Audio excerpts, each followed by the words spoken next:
койгон, сөйгө салып коюшкан, бирок нике жок. Экөө шаарда окууда.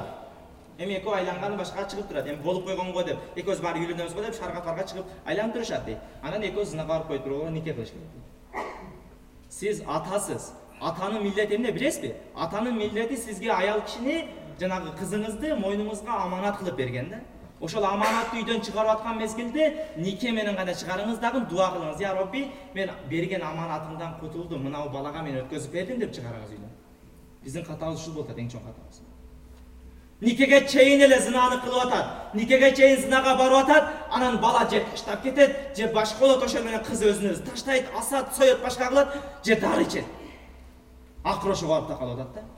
Бунун бардыгынын себеби зына болуп атат, көпчүлүгүнүкү.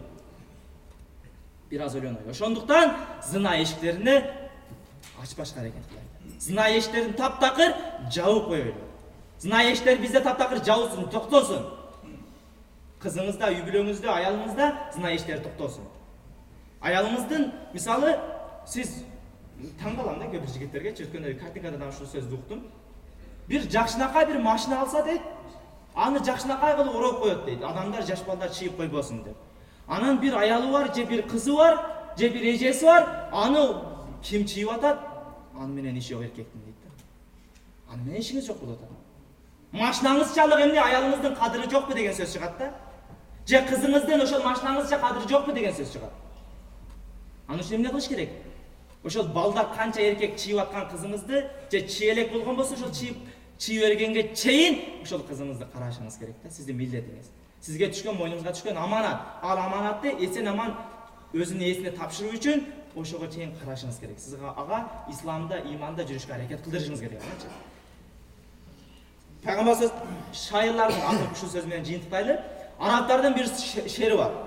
Майязни, эми шер деп, жанагы бизде ыр деп коет, ыры бар, бирок ал ырлар жанагындай маанисиз эмес. Бул ырларды айтса болот, мындай көркөм окууга катарычы. Майязни фи qom bi alfay dirham fi ahlihi yuzna bi rab'i dirham. Inna zina daynun idha istaqrazdahu kana al-wafa min ahli baytika fa'lam. Арабтардын мына шерин караңыз. Мага өтө жакты бул шерчи. Өтө бизге дал келген шер. Эмне дейт? Кайсы бир инсан бир аял менен 1000 сомго зына кылган болсо, анда анын үй бүлөсүнүн бирөөсү 300 сомго зына кылынат дейт. Же 300 сомдон кемирээк. Эмне үчүн айтат? Sen бирөөгө акча кетирип зына кылсаң,